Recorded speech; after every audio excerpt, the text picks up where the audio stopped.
திறப்பிலே 5 நிமிடங்கள். கிறிஸ்துவுக்குள் மிகவும் பிரியமான என் அன்பு சகோதர சகோதரிகளே, திறப்பிலே 5 நிமிடங்கள் என்கிற இந்த ஜெப நேரத்தில் என் அன்பு சகோதர சகோதரிகள் உங்கள் அனைவரோடு கூட இணைந்து ஜெபிக்க கர்த்தர் பாராட்டின கிருபைக்காக ஆண்டவருக்கு நன்றி செலுத்துகிறேன். இன்றைக்கும் ஒரு முக்கியமான காரியத்திற்காக நாம் ஜெபிக்க இருக்கிறோம். தேசங்களினூடாக நடைபெற்று கொண்டிருக்கிற யுத்தங்கள் ஒரு பக்கம் இருக்கிறையில், இன்னொரு பக்கம் உள்நாட்டு போரும் தொடர்ந்து பல தேசங்களில் நடைபெற்று கொண்டிருக்கிற அதே சூழ்நிலையில் தற்போது 4 ஆண்டுகளாக நடைபெற்று வந்த ரஷ்யா உக்ரைன் போர் நிறுத்தப்பட வேண்டும் என்று சொல்லி ஒரு முக்கியமான செய்தியை வெள்ளை மாளிகையில் அதிபர் ட்ரம்ப் அவர்கள் தெரிவித்திருக்கிறார். இதை குறித்த செய்தியை நான் உங்களோடு பகிர்ந்து கொள்ள விரும்புகிறேன். கடந்த 4 ஆண்டுகளாக தொடர்ந்து நடைபெற்று கொண்டிருக்கிற ரஷ்யா உக்ரைன் போர் இதை நிறுத்துவதற்காக அமெரிக்கா தொடர்ந்து முயன்று வருகிறது என்றும், ஆனால் இதுவரையிலும் வெகு மெதுவான ஒரு முன்னேற்றமே அதில் காணப்படுகிறது என்றும், இது தொடர்ந்து நீடித்தால் 3ஆம் உலகப் போர் நேரிடலாம் என்றும் வெள்ளை மாளிகையில் அதிபர் ட்ரம்ப் அவர்கள் எச்சரித்து செய்தி ஒன்றை வெளியிட்டிருக்கிறார். மட்டுமல்ல, கடந்த ஒரு மாதத்தில் மட்டும் சுமார் 25,000 வீரர்கள் இந்த ரஷ்யா உக்ரைன் போரிலே மரணமடைந்திருக்கிறார்கள் என்றும் அந்த செய்தி குறிப்பிலே தெரிவிக்கப்பட்டிருக்கிறது. ஆகவே இது ஒரு வேதனையான காரியம்.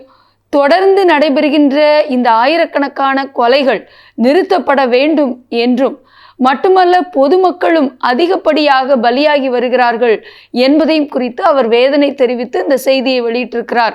ஆகவே தொடர்ந்து அமெரிக்கா தேசமானது ரஷ்யா உக்ரைன் போரை நிறுத்துவதற்காக முயன்று வருகிறதாக வெள்ளை மாளிகையில் உள்ள ஊடக செயலாளர் அதை குறித்த செய்தியையும் வெளியிட்டிருக்கிறார்.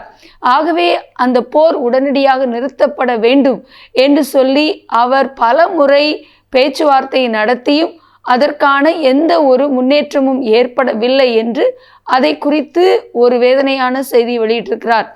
ஆகவே என் அன்பு தேவனுடைய பிள்ளைகளே, தொடர்ந்து உயிர் பலிகளை நடத்தி கொண்டிருக்கும், உயிர் பலிகளை ஏற்படுத்தி கொண்டிருக்கும், ஆயிரக்கணக்கான பொதுமக்களை கொன்று குவித்து கொண்டிருக்கும் இந்த ரஷ்யா உக்ரைன் போரானது துரிதமாக நிறுத்தப்பட இரு நாட்டு தலைவர்கள் மத்தியிலே ஒரு மனதை கர்த்தர் கொடுத்து சூழ்நிலைகளை மாற்ற வேண்டும்.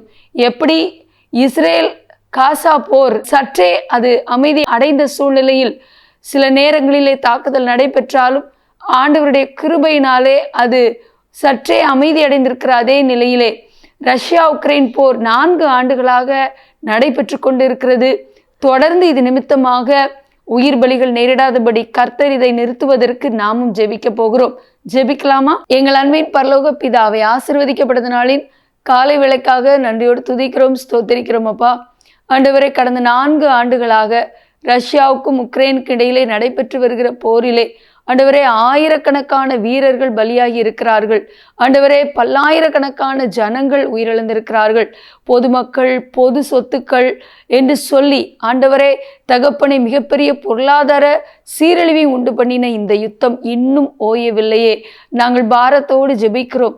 ஆண்டவரே, யுத்தங்களை ஓய பண்ணுகிற தேவன் நீர்.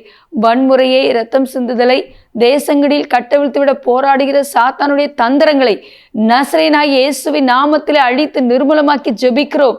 ஆண்டவரை, இனி இந்த இரத்தம் சிந்துதல் தொடராதபடிக்கு ஆண்டவரை இது முடிவுக்கு வர, ரஷ்யா உக்ரைன் போரிலே ஒரு முடிவு வர, ஒரு சமாதான சூழ்நிலையை இரு தலைவர்களுக்கு மத்தியிலே நீங்க ஏற்படுத்தி கொடுக்க ஜெபிக்கிறோம்.